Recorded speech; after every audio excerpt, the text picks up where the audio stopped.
Boa noite a todas, boa noite a todos. Mais uma vez estamos aqui. Essa live era para ter sido terça-feira, mas por questões técnicas nós adiamos para hoje. Eu peço desculpas a todos. Bem, eu sou o Dr. Arimatea, sou médico e sou vereador no município, na cidade de Idueré. Eu milito na Câmara Municipal.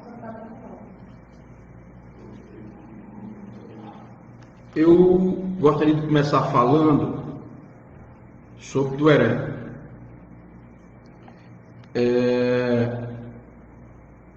Em Idueré,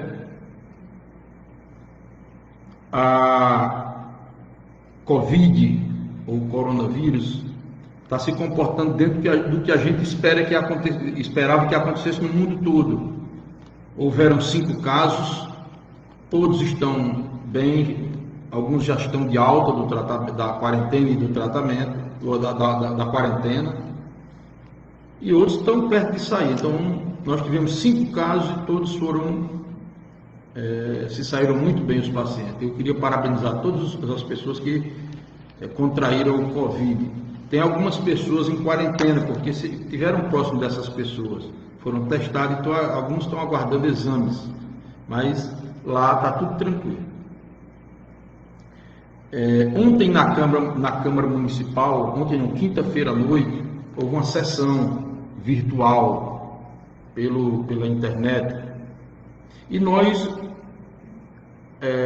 discutimos um requerimento do presidente da Câmara, vereador Valdir Martins, sobre ele solicitando ao Executivo, ao prefeito municipal, a confecção de máscara para distribuir ao povo, distribuir à comunidade, distribuir aos que forem chegando na nossa cidade. Em conversa com o prefeito, ele disse que ainda não fez. Nós tivemos um apoio aqui do povo, de alguns amigos aqui de Gurupi, alguns empresários, e confeccionamos, estamos terminando de confeccionar 1.500 máscaras, ainda tem um pouco. Se alguém de Idueré precisar, nós estamos à disposição. Eu acho que nessa hora é a hora da gente apoiar a comunidade, apoiar o povo e fazer com que tudo que for necessário para nós diminuirmos a contaminação do corpo por esse vírus será importante. Eu espero que o senhor prefeito acate o requerimento do vereador.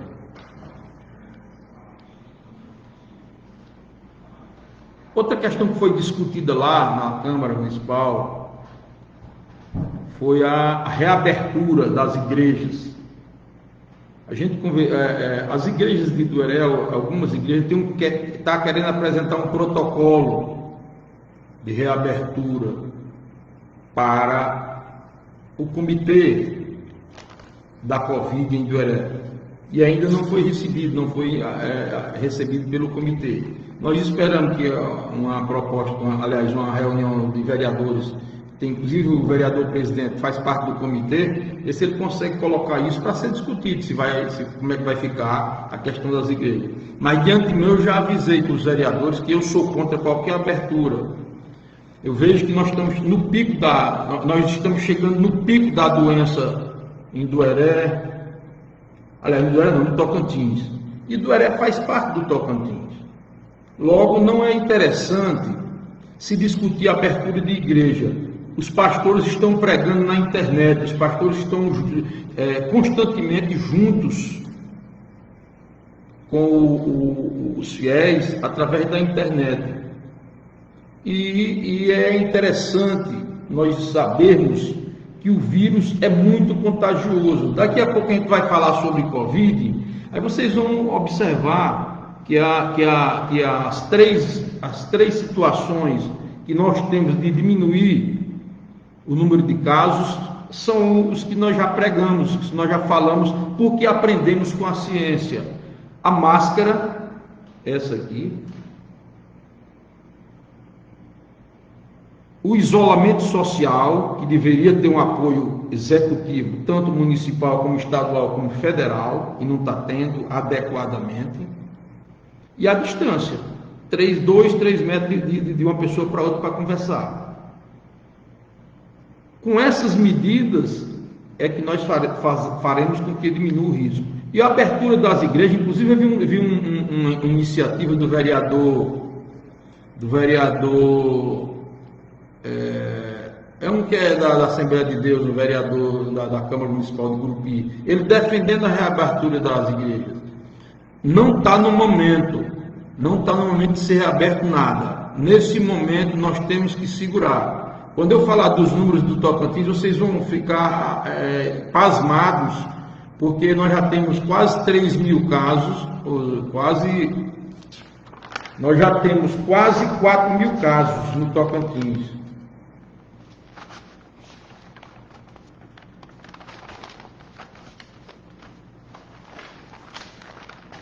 No Tocantins nós já temos quase 4 mil casos. Depois eu vou falar sobre isso. E esses casos vão aumentar muito mais. Hoje morreu um paciente em Gurupi, suspeito de coronavírus. Eu não sei se saiu o resultado do exame, mas ele passou mal no sábado e faleceu hoje. Eu recebi o WhatsApp do cunhado dele, agora é um amigo meu, aqui de Gurupi. Ele ligou para mim: meu cunhado faleceu. Teve até um problema administrativo no hospital, no sentido do paciente, vai lá na UTI, que é comum, todo mundo, porque não era coronavírus, volta para o Covid, vai para lá, volta para cá, e finalmente ele voltou para o Covid e foi para óbito hoje, foi a óbito hoje. Então, meus amigos, nós estamos num momento de aumento de casos, nós não estamos num momento de abrir a guarda. Depois vou falar sobre uma matéria que saiu no The Telegraph. É um jornal inglês que está tendo uma posição até estranha nesse momento. Bem, e no momento, na saída nossa agora do Dueré, eu vi um funcionário do governo estadual distribuindo cesta básica. As cestas básicas são interessantes para as pessoas que estão em dificuldade? Com certeza, não tenha dúvida. Mas deve ser distribuído por entidade, por entidades, secretarias, não pessoa física. Nós não podemos admitir novamente. Esse país precisa aprender muito, esse estado precisa aprender muito, os municípios, o Dueré, o Gurupi precisa aprender bastante, o povo dessa região. E nós temos que difundir esse vídeo que eu estou deixando. Uma das mensagens mais importantes é essa: o povo não pode estar se trocando por cesta básica. É um direito dele receber a cesta básica nesse momento. É um direito do povo ser apoiado, né? Quando eu peço para ele ficar em casa e ele não tem condições, ele tem que dar um apoio. Mas não aquele apoio não quer dizer que ele é obrigado a votar em quem levou a cesta básica lá, não. Quem está dando a cesta básica é o Estado, é o país, é o município. Não é o prefeito, não é o governador, nem é o presidente da República que está dando a cesta básica, não. Quem está dando auxílio emergencial não é uma pessoa, não é o governador, não é o presidente, não é o prefeito. Quem está dando isso são as instituições, é o município, é o Estado e a Federação, através dos impostos que você já paga, e chega muito pouco para você. Então, nós não podemos ter, ao receber essa cesta básica, ter compromisso nenhum com quem entrega, não. O nosso voto é livre, nós temos que votar nas pessoas que têm compromisso em melhorar a qualidade de vida sua, em diminuir a sua desigualdade. Por isso que você está recebendo cesta básica, porque você é mais pobre ao extremo, pobre de maneira que se você ficar um mês sem trabalhar, alguém tem que lhe dar uma cesta básica. E isso não é culpa sua, isso é culpa de políticas públicas que estão sendo desenvolvidos nesse país de desigualdade social, de enricar um grupinho pequeno e o grande ficar pobre, continuar pobre, precisando de cesta básica, precisando de dentadura, de óculos e tudo mais. É isso que esse estágio que os políticos, uma parte dos políticos brasileiros querem. Querem que volte aquele tempo que você dependia dele para votar. Me deu uma cesta básica, me deu 10 conto, me deu 20 conto, me deu um milhete de tijolo. Então, cuidado nessas cestas básicas. Eu vi uma pessoa do governo distribuindo lá em Tueré, mas quando na realidade não era ele que era para estar distribuindo, era a Secretaria de Ação Social, era a Secretaria de Saúde, era tudo isso. Hoje, cesta básica, máscara, tudo que você dá tem que ser, você tem que dar sem estar fotografando, sem estar nada. Eu praticamente não dou cesta básica, quem distribui, as pessoas vão lá pedir, vai me dê uma cesta, uma máscara, mas nenhuma tem compromisso comigo porque eu dei a máscara, não. Se tiver compromisso comigo, é com o que eu penso, com o que eu faço, com o que eu digo, com o que eu mostro que eu sou como político, como médico, como pessoa. Não porque eu dou nada a ninguém para que a pessoa tenha compromisso comigo. Eu não quero esse tipo de coisa, não. Eu preciso de compromisso com o que eu penso, com o que eu prego em benefício do povo. Isso é o compromisso que eu preciso das pessoas. Em Dueré, a movimentação política está como fogo de monturo, mas existe. As pessoas estão visitando devagarzinho, sem contaminar as pessoas, de mato e tudo. Mas é interessante que nós saibamos que a política em Dueré continua. O povo os políticos estão trabalhando, estão visitando, estão conversando com as pessoas. Outra coisa interessante que nós falamos com o prefeito, mas ainda não foi colocado em prática, é o auxílio Covid para os funcionários da saúde que ainda estão no enfrentamento da Covid-19, os postinhos de saúde, o hospital. Mas eu acho que em breve, se sair esse recurso aí que o governo federal prometeu, ele diz que é possível que seja repassado aos funcionários da saúde o auxílio Covid. Eu gostaria, para terminar, com relação à nossa municipalidade, aproveitar para dizer que eu perdi um cunhado. A enfermidade Covid-19 existe, por isso que eu falo sempre nessa live. Eu perdi um cunhado, hoje um amigo meu perdeu um cunhado, Dueré perdeu um filho chamado Odaí, que morava em Cariri. Eu perdi um grande amigo em Fortaleza, chamado Medeiros Barbosa. E um médico que eu trabalhei com ele, morreu, Alex Belo, ele trabalhou em Itacajá, ele morreu lá no Pará, mas eu trabalhei junto com ele em Itacajá, nós trabalhamos no hospital lá de Itacajá. Então, e eu tenho um documento aqui no celular do CREMESP, do Conselho Regional de Medicina de São Paulo, mostrando que no Brasil já morreram 104 médicos. São no mínimo 10 anos para formar um médico. 10 anos não. 9 do primeiro grau, 3 faz 12. Mais 6 da faculdade e 3 da residência. 12. 6 da faculdade, 18. São 21 anos para chegar a médico. 21. 21 anos de luta, de estudo, de pestanas queimadas, de noites acordadas, de plantões e tudo mais, para formar médico. E 104 já foram. Então nós temos que fazer aquelas medidas de isolamento, usar máscara e afastamento, para diminuir a incidência de doença, para ir menos para os hospitais, para os colegas não ficarem muito expostos. Os colegas médicos, os colegas enfermeiros, os colegas técnicos de enfermagem, as pessoas que fazem a limpeza do hospital, serviços gerais, os maqueiros que levam os pacientes para raio-x, levam os pacientes de uma enfermaria para outra e tudo mais. Essas pessoas precisam também de proteção.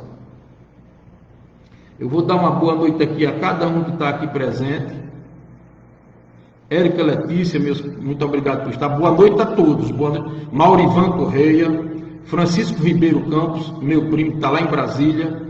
Maurina Souza está lá no assentamento Santa Teresa. Adriano Marinho, o pastor Adriano Marinho lá de Oré.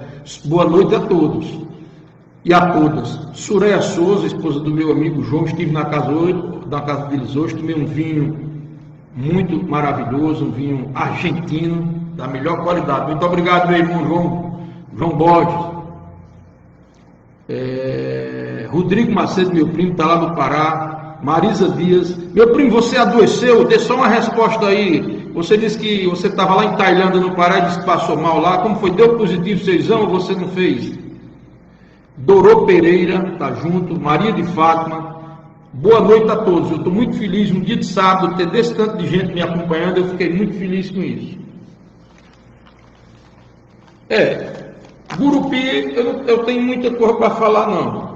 É repetir aquilo que eu falei há pouco tempo, dizer que a estrutura hospitalar de Gurupi melhorou um pouco, tem uma ala todinha agora para a Covid, eu acho que uns 12 leitos ou 14 leitos, coisa desse tipo. Era onde era a sala amarela do regional. Lá tinha 6, 12, uns 18 leitos de Covid, para média e baixa complexidade, os pacientes que não estão tão graves, e 6 leitos na sala vermelha. Aliás, 2 na sala de estabilização e 4 na sala vermelha para o Covid, para os casos graves. E pelo que eu conversei com o chefe do serviço, o coordenador da emergência, o doutor Renato, está indo muito pouco caso. Isso é muito bom, isso é muito interessante. Outra questão que está tendo aqui em Gurupi, que eu escutei do vereador Genilson, sargento Genilson, é que o auxílio Covid está sendo pago para poucas pessoas, não está sendo pago aos postinhos. Está errado. O sistema de saúde que tiver possibilidade de receber paciente da Covid tem que receber o auxílio Covid. Não só é a UPA, não. A UPA precisa receber todos que estão trabalhando lá e todos que estão nos postos de saúde. Eu queria conclamar aqui a Secretaria de Saúde do município de Gurupi a estender aos postos de saúde o auxílio Covid. É interessante que as pessoas sejam apoiadas nesse momento, principalmente os que não recebem, salubridade. Essas pessoas estão expostas, precisam de um apoio. Os que são contratados e tudo mais, precisa dos direitos que são inerentes a um momento como esse. Em Gurupi, a situação política continua indefinida com relação à oposição, mas a situação tem um candidato, é o sobrinho do prefeito, o ex-secretário de saúde. Ele é o candidato, o sobrinho do prefeito é candidato a prefeito para substituir o seu tio, Laurei Moreira. E a oposição continua se encontrando, se discutindo as questões. Tem vários candidatos. O candidato do PT é o advogado Sávio Barbalho, e o candidato do PV é o advogado Luiz Cláudio.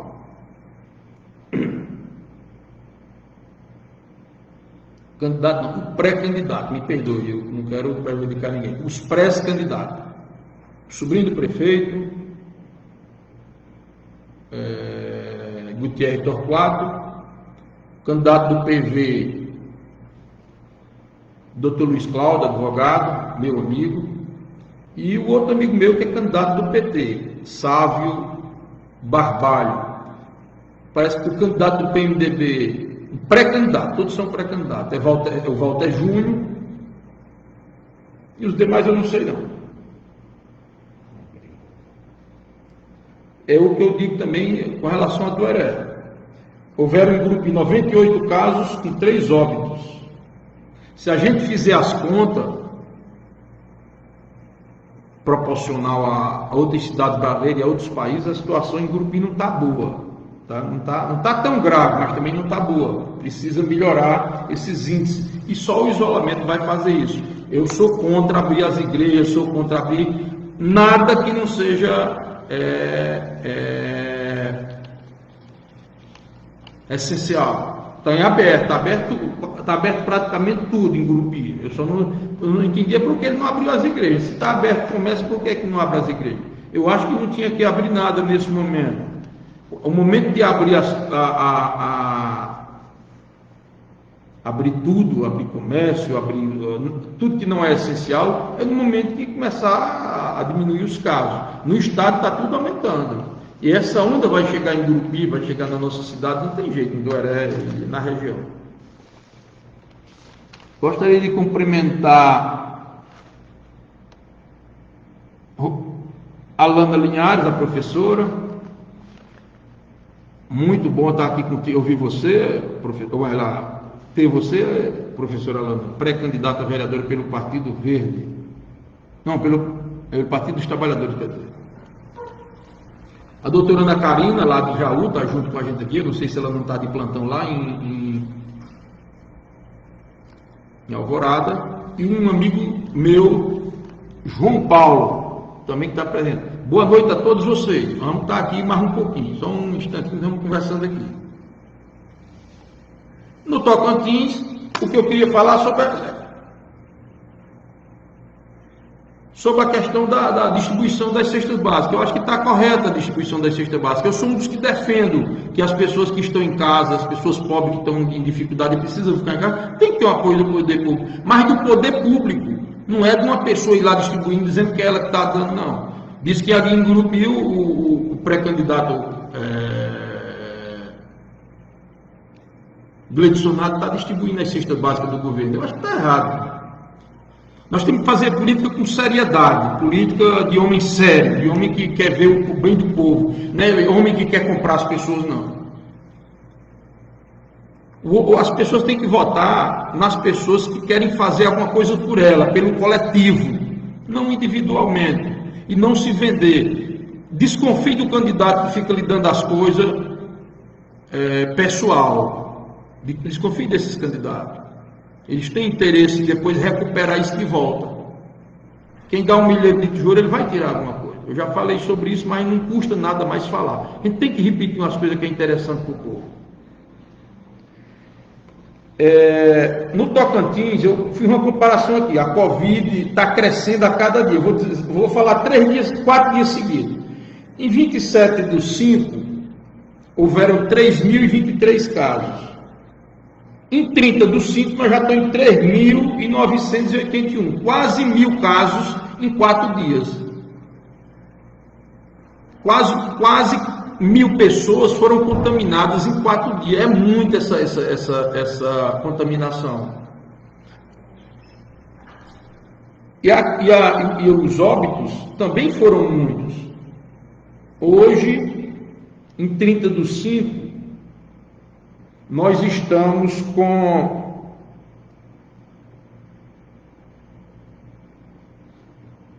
71 pessoas mortas no Tocantins. É muita gente, é muita família sofrendo, é muita família chorando. E é por isso que eu digo, eu já passei, na minha família, na minha pele eu já senti. Não é bom ver um parente morto pela Covid. Então vamos ter paciência. Essa doença veio para regular, para fazer com que as pessoas fechem seus comércios, fechem seus negócios. Não está no momento de aglomerar, não está no momento da gente estar junto. Vai chegar esse momento, a vacina está prestes a chegar. Então eu fiz uma comparação do Tocantins com a Argentina. Na Argentina, o isolamento é total, é no país todo. O presidente Fernandes mandou fechar a Argentina. Desde que começou no Brasil, começou lá. No Tocantins, houveram 71 óbitos. E na Argentina, o Tocantins tem 1,5 milhão de habitantes. 1,5 milhão, 1.600.000 habitantes. Houveram 71 mortos. Na Argentina tem 46 milhões de pessoas. Veja bem, 1.600.000 pessoas tem no Tocantins. E na Argentina, 46 milhões de pessoas. No Tocantins morreu 71 pessoas, e na Argentina 717. 3 vezes mais do que a Argentina proporcionalmente morreu no Tocantins. Por quê? Porque ela foi fechado, com seriedade, e o povo aderiu. Aqui nós tivemos um presidente que atrapalhou, mandou o povo para a rua, mandou o povo tirar máscara, mandou o povo se aproximar, que ele mesmo foi por meio da multidão, por meio da sociedade, do povo. Então, por isso que o Brasil está na situação que está. Não tem o que se discutir. Culpa de tudo isso é o governo federal, que não aderiu ao que a ciência manda e que os estados, a maioria dos estados estão fazendo. E diga-se de passagem, eu como político não sou responsável por morte de ninguém. Eu sou a favor de manter. Mas a economia? A economia se constrói. A economia se sofre um pouco, se constrói. O Japão foi destruído em 1945. E destruído tudo, destruída a estrutura. As casas foram derrubadas, os prédios, os edifícios foram destruídos, tudo. Não foi doença. Foi reconstruído o Japão. Uma das maiores potências no mundo hoje econômica. Uma das melhores qualidades de vida no mundo é no Japão. Onde as pessoas duram mais. Isso foi em 45. Mais ou menos 50 anos depois eles já estavam em situação boa. Situação de primeiro mundo. Por que não ter preocupação com a economia do nosso país? A economia já estava em frangalhos, nós já tínhamos milhões e milhões de desempregados. O que tinha que ter sido feito era um apoio do governo, o povo ficar em casa, dinheiro, comida, para a gente ficar 60 dias, desde que começou até agora, a gente tem ficado 60 ou 90 dias em casa de verdade, deixado só os essenciais funcionando, não está acontecendo o que está acontecendo hoje no Tocantins. E diga-se de passagem que nós somos o centro do Brasil. Nós estamos no princípio das dores. Tomara que não, tomara que eu esteja enganado. Mas se eu estiver enganado, foi a ciência que me enganou. Nós estamos no princípio das dores no Tocantins.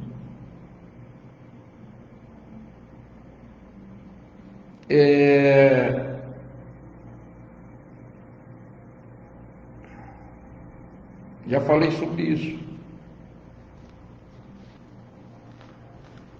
E se nós formos ver o perfil dos que morreram, a maioria foi pobre que morreu. Então, por isso a minha preocupação. Vamos passar aqui para o nível nacional. Sim, eu queria dizer que o governo do Tocantins está distribuindo máscara e distribuindo cestas básicas. Só que está distribuindo errado as cestas básicas. Está mandando os políticos entregar. E não está certo isso. Brasil. Nós vivemos, desde que Sérgio Moro saiu para cá, desde o começo do governo, nós estamos numa bagunça generalizada em nível de executivo nacional. Mas depois que o ministro Sérgio Moro, o ex-ministro Sérgio Moro, aquele que inventou as condenações ilegais da Lava Jato, justamente para dar vitória a Bolsonaro e ganhar o cargo de ministro. Depois que ele saiu de Bolsonaro, com o intuito de ser presidente em 2022, isso é palavra do Bolsonaro, não é minha, houveram várias situações vexaminosas no nosso país. Desde que o presidente começou a participar de manifestações pró-ditadura, pró-volta do AI-5, ou seja, tirar você o direito de votar, tirar a sua liberdade de expressão, acabar com sua democracia, que o Brasil começou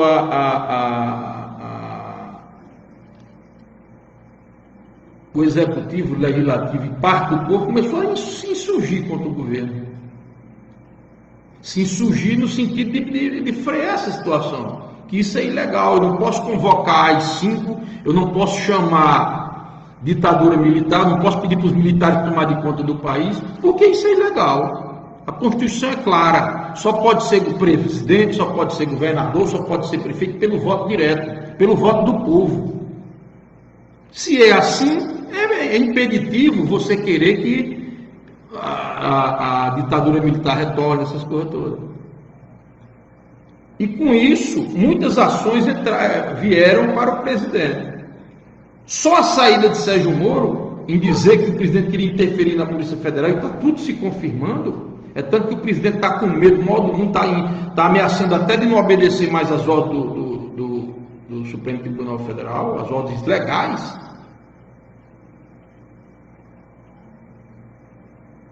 Desde que só isso aí já é um motivo imenso para o impedimento do presidente.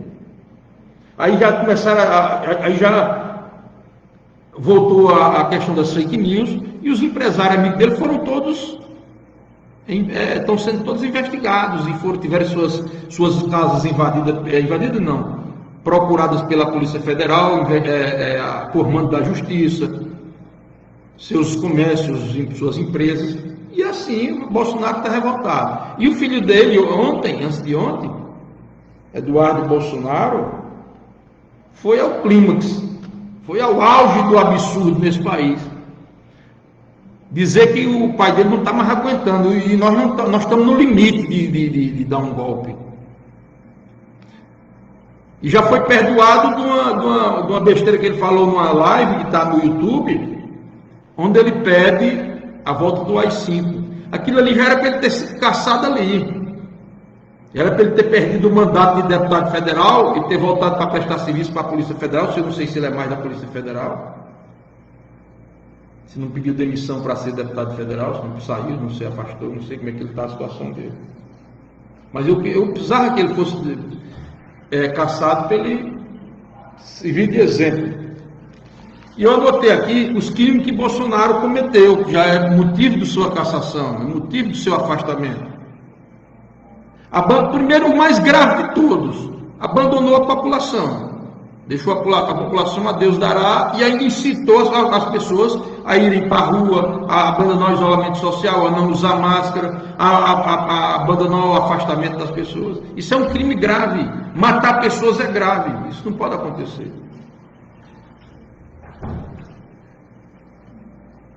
Foi eleito em cima de mentiras. E ele sabia disso. Ele sabia que as fake news que ele colocava no WhatsApp, que ele colocava no Facebook,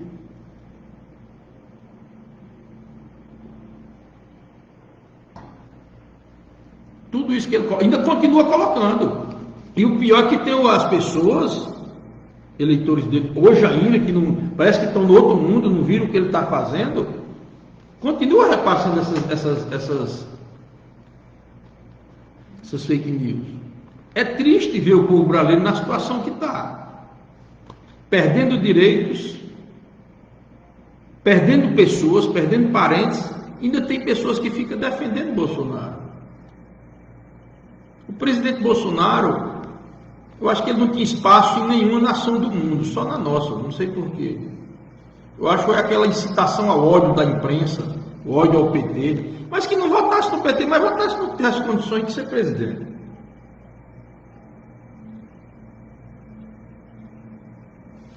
Ele fez apologia ao retorno da ditadura ao participar, é outro crime que ele cometeu. Além ele desestruturar funcionalmente a Polícia Federal em benefício dos filhos dele, no Rio de Janeiro.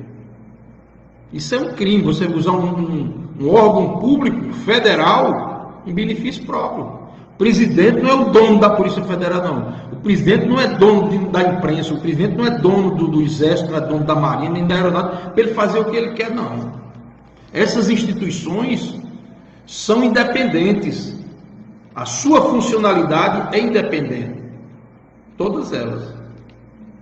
Independe de governo. São instituições estatais, são órgãos de Estado, não órgãos de governo. O governo entra, manda no Exército, o outro entra, manda de novo. Não tem nada a ver, não. Os comandantes militares são os comandos, que têm os comandos das instituições. O superintendente ou o diretor-geral da Polícia Federal é quem comanda a Polícia Federal. É uma instituição de Estado. não é instituição de governo, não é governo que entra, nem que entra e sai e vai mandando na polícia, não é mando não, tem um comando, mas a funcionalidade dela é independente. E eu acho, nesse momento, eu defendo que o Legislativo e o Judiciário tome posições que inibam essa situação que o Bolsonaro está pondo no nosso país. Dentro da lei, dentro das regras, tudo direitinho. Para que nosso país volte a ser o que é. Nosso país é um país grande, um país imenso, um país rico.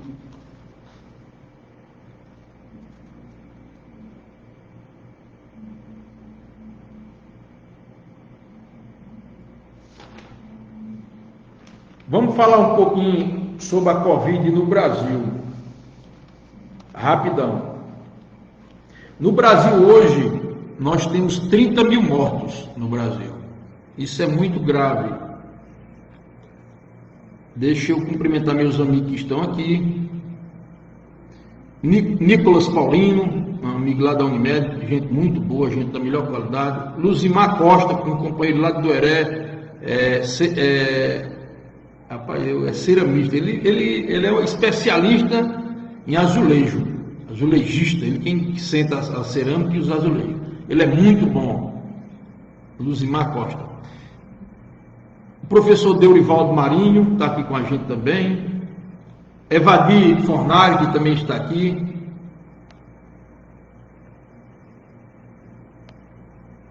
Luiz Augusto está lá em Goiás e está nos ouvindo, ele é de Tueré, é uma pessoa que está sempre comigo nas redes sociais. Muito obrigado, Luiz. Bem, nós todos sabemos que a Covid,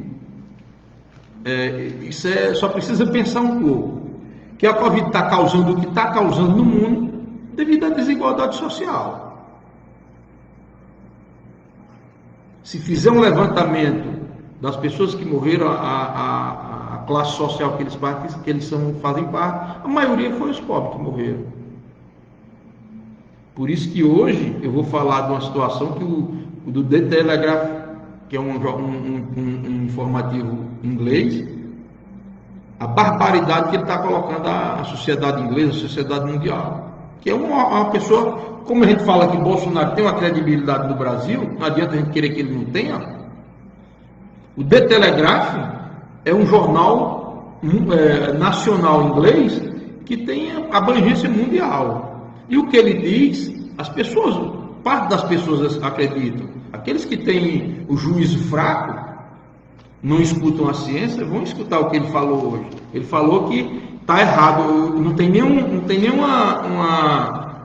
evidência científica de que o isolamento social é benéfico à queda da contaminação pelo coronavírus.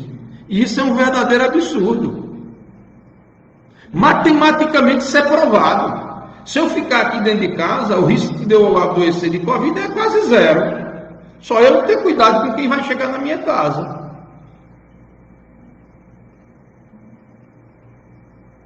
Isso é matemático, isso não precisa ser um grande cientista para ver isso. Como é que eu vou pegar a Covid se eu estou só eu e a minha esposa em casa? Quem eu receber aqui, eu peço para entrar de máscara. Como é que eu vou pegar? Isso é matemático, isso não é questão de não precisa fazer pesquisa para isso. Só precisa saber que isso não está funcionando devido às condições sociais das pessoas. Perfeito, Evadir. Fascista esses bolsonaristas, com certeza.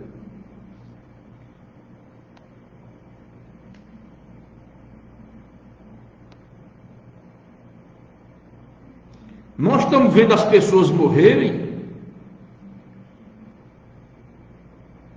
não é porque não estão se isolando, não. Se isola. Mas como é que um pobre que mora numa casa pequena com 1, 2 cômodos, com 5 pessoas, 6 pessoas, se isola? Como é que o idoso se isola nessa situação? Era o que o presidente Bolsonaro prega. Isolar os de risco. Não tem ninguém de risco, todos nós somos de risco. Já morreu gente de todas as idades.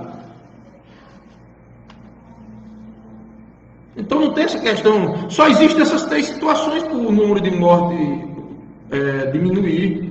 O número de infecção, quer dizer, o número de contaminação, a queda da curva, o crescimento do número de contaminados. Isolamento social em casa, máscara e afastamento. Não existe outra, porque não tem tratamento. Nem tem vacina, nem tem remédio para a Covid. Existe tratamento para as complicações. E quando está na UTI, os resultados são muito ruins. Trabalhos mostram que de 70 a 80% morrem dos que vão para a UTI são entubados. Vão para o tubo, vão para o respirador. Esses aparelhos que estão dando confusão agora. Por causa de compra superfaturada e tudo mais. E eu não entendo como é que tem polícia. Se é que deixa chegar no final das investigações. Mas se verdade, se for confirmado, eu não entendo como é que tem político que rouba dinheiro da saúde em tempo de Covid. Isso era para ter uma lei penal diferente. O cara disse era para ir, era para furto. Me perdoe vocês, o meu extremo. Eu sou contra a morte. Eu digo isso é uma força de expressão. Eu não tenho que andar de ver ninguém morto. Mas que ia para a cadeia e passar muitos anos, longos anos na cadeia, fazendo reflexão sobre o ato que tomou. Como é que você rouba dinheiro da merenda escolar quando esse dinheiro, essa merenda só vai para as crianças pobres das escolas públicas? Como é que você rouba dinheiro de ambulância, do sistema único de saúde, se essas ambulâncias vão dar cobertura às pessoas pobres?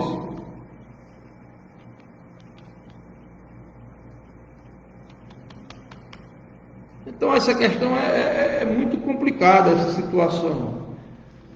Então, esse jornal disse que está liberado, que a economia, que não existe pesquisa mostrando que o isolamento funciona, e que as pessoas têm que voltar a trabalhar. Mas ele não viu que na Itália fez isso e morreu gente demais, na Inglaterra fez isso e morreu gente demais, nos Estados Unidos fez isso e já chegou a 100 mil pessoas mortas.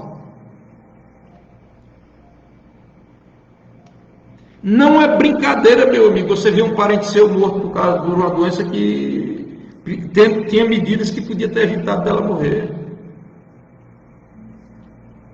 Medidas que teriam que ser tomadas pelos gestores, pelo poder público.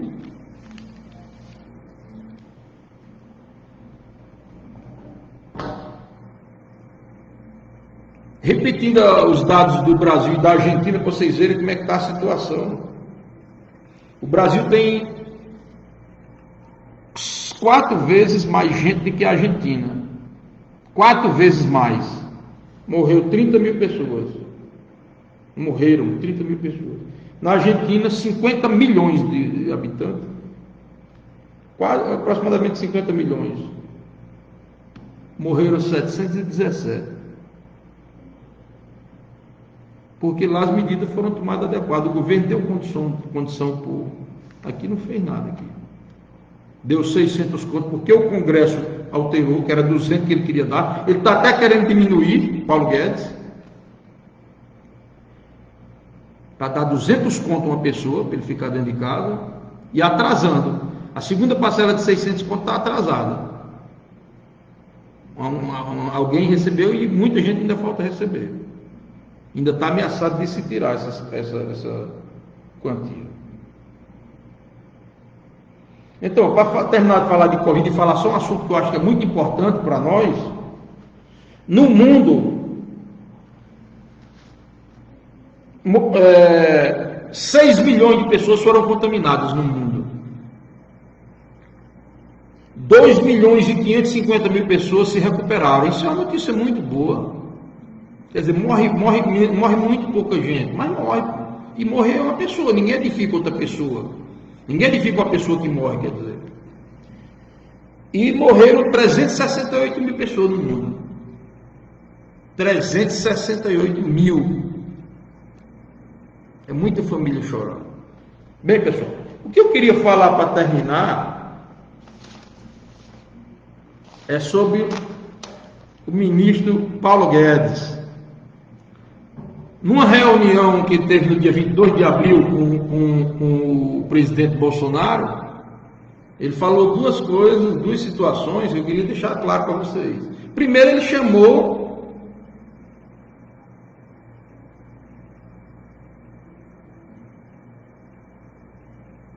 de excremento, de fezes, de bosta, as pessoas que votaram nele que ficam levantando a bandeira.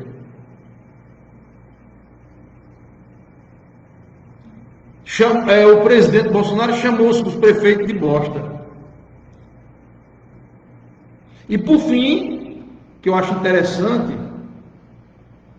é que aqueles funcionários públicos tocantinenses, seja ele estadual ou municipal, não escutaram que Bolsonaro disse que quer congelar. Bolsonaro e Paulo Guedes querem congelar o salário nosso por 2 anos. Eu não entendo porque é que ele quer que o funcionário público brasileiro pague conta de Covid, pague conta de malversação do dinheiro público por eles. Eles deram 1 trilhão e 200 bilhões para os banqueiros e quer que o povo pague a conta, pague essa conta.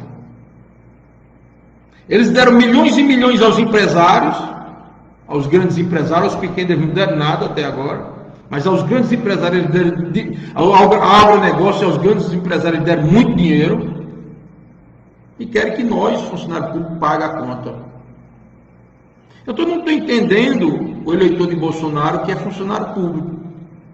Como é que ele quer que um governo que quer congelar o salário dele para ele pagar a despesa de tudo que está acontecendo no Brasil e ele defende um governo desse?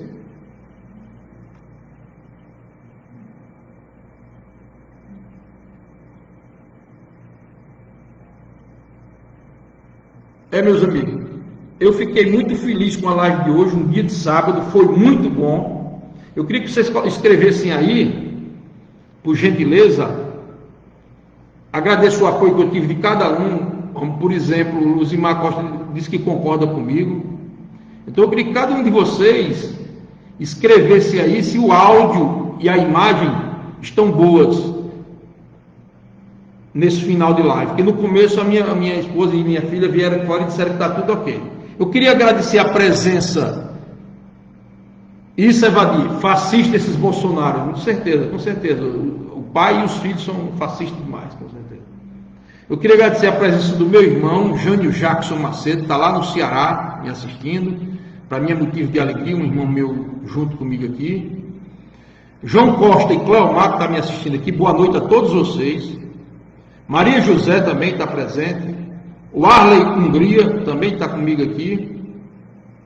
Francisco Ribeiro Campos, meu primo que está lá em Brasília, ele diz assim: doutor, no Brasil é só Deus para nos salvar. Com certeza é um caminho bom, meu primo, com certeza. Mas aqui na terra tem que ser os políticos, não tem jeito. Nós temos que lutar para a gente escolher direitinho. Porque a nossa alma Deus vai salvar se a gente fizer por onde. Mas na terra, as políticas públicas dependem de governo, não tem jeito, a gente não escapa desse povo, não tem jeito, a gente tem que escolher um bom prefeito, um prefeito que tenha compromisso, nesse momento, com emprego, em criar emprego. Nós não podemos ter prefeitura como cabide de emprego de 2021 em diante. Já não era para ter, mas nós não podemos concordar com que a prefeitura seja cabide de emprego e, consequentemente, reforço político para o gestor. O gestor tem que ser eleito e votado pelo que realizou, pelo que fez. Foi um bom prefeito, realizou bastante. Ele precisa do voto do povo e o povo precisa de apoiá-lo. O prefeito de 2020, a partir de 2021, precisa libertar a prefeitura de ser cabide de emprego. Precisa de gerar emprego. Gerar emprego em Dueré, gerar emprego em Gurupi, gerar emprego no Tocantins e no Brasil. Nós temos que escolher essas pessoas que tenham compromisso em geração de emprego. Geração de emprego e apoio a setores importantes da economia de cada cidade. Cidade que precisa de ter estrada, tem que ter estrada. E todo ano, não é no ano político, não. Nem é no ano, e nem é parte de estrada, não. Todas as pessoas, independente de quem votou, de quem votou em você, se não votou, as estradas têm que ser feitas. Em Dueré, em Gurupi, em Aliança, no Tocantins, no Brasil. Essas são as medidas, são as posições que um prefeito que foi eleito daqui para dentro precisa ter. Compromisso com emprego, geração de emprego, e compromisso com o setor produtivo, que é quem gera emprego também, é quem é capaz de gerar emprego numa cidade, num estado e num país. Obrigado, meu primo, obrigado, Nicolas. A imagem está boa, né? Eu estou muito feliz com vocês estarem aqui. Eu queria pedir a vocês, eu vou deixar esse vídeo na internet, eu queria pedir a vocês para assistir, curtir e compartilhar. Compartilhar é fundamental. Vamos mostrar para o povo como é que a gente faz para ter uma cidade melhor, um estado melhor e um país melhor. Eu agradeço e peço a vocês a presença terça-feira, às 20 horas. Eu espero que nós não mudemos de horário mais, porque o equipamento está pronto, e nós temos 2 equipamentos. Então nós vamos fazer por onde essa live vai acontecer toda terça, às 20 horas. Muito obrigado e um abraço a cada um. Desejo uma boa noite e um bom domingo. Se divirtam, mas em casa. Vamos nos isolar, vamos ter medo da contaminação por esse vírus. Quanto mais a gente contaminar, mais vai encher o serviço de saúde, o sistema de saúde, mais vai complicar os tratamentos, e o acompanhamento e o atendimento das pessoas. Até terça-feira.